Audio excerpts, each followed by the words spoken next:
Ghostly greetings, it's your boy Prue. Please holler at me. We're going to talk about 438 days. A dude named Captain Salvador Arenga and his crewmate Ezekiel spent 14 months lost at sea. And it's the story of their journey and how cool it was, that what they did to survive for 14 months lost at sea. What happened is they live in a small fishing village and they traveled out to sea. A big storm hit. They got pushed too far back. Motor died, radio died, and basically they just floated for 14 months till someone found them.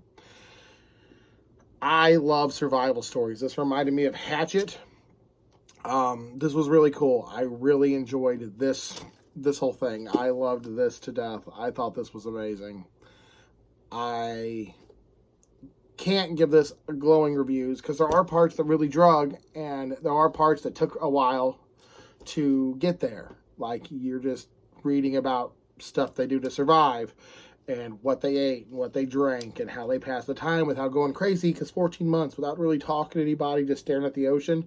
You think at first, like your first a month or so, you're going to be and like I said last video, we're going to get a little bit more Sora this time, because she likes to stay up here in the winter. Yeah, this video is going to be a how cool Sora is review.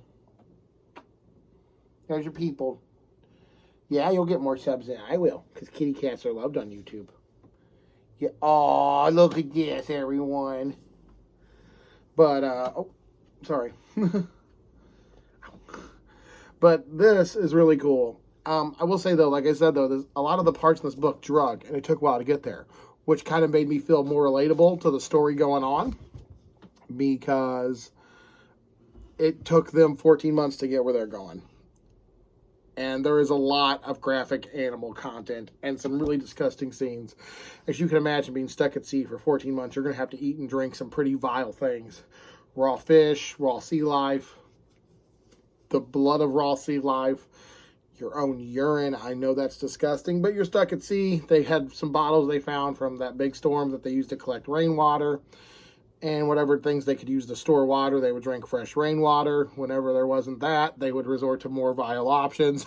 As the longer the drought went, the more vital, the more nasty everything got. But I'm not going to lie, this writer, Jonathan Franklin, did an amazing job. There's a part where they're eating some fish off by the boat motor. And they haven't eaten in a while, but they finally figured out how to eat a fish with their bare hands. Like catch a fish and pull it up onto the boat and fillet it. And they're talking about how they cook the fish. And this is right before my lunch break at work. And they're talking about eating like this, like sun-cooked fish. They don't have nothing for it. No bread, no butter, no seasoning. It's just grilled fish, all that stuff. And it just sounded delightful. Like, and I can imagine, because I take my lunch break at 7:30 p.m., basically, 7 o'clock p.m. And I usually don't eat from noon to like 7. So from noon to 7, I'm like starving. So I can imagine, like, you haven't eaten in 4 days, and here's some, like, nice, delicious meat just sitting there, and you have to eat it raw, but you're just so hungry you don't care. It's like when your Hot Pocket isn't all the way cooked, but you got to wolf it down because you're starving to death. And I thought the writer did a good job conveying the dreadedness and the desperation in some of his writing. It is a little slow. It is a slow burn, and it is a nonfiction account, so you are reading basically thoughts and what happened, and it gets disgusting, it gets monotonous, and it gets a little boring. But to me, that's what would happen when you're stuck at sea. Once you figure out how to eat and how to drink, you just gotta not go crazy you just gotta not go crazy till someone finds you, and that's the real struggle. But the writing was solid. You definitely felt like you were flowing with the book. I definitely enjoyed all of the fun little nuances and characteristics of the book, and I really just enjoyed the whole process and the way it was done. I'm going to give this if you like survival stories and you don't mind a little slow burn, this will be perfect.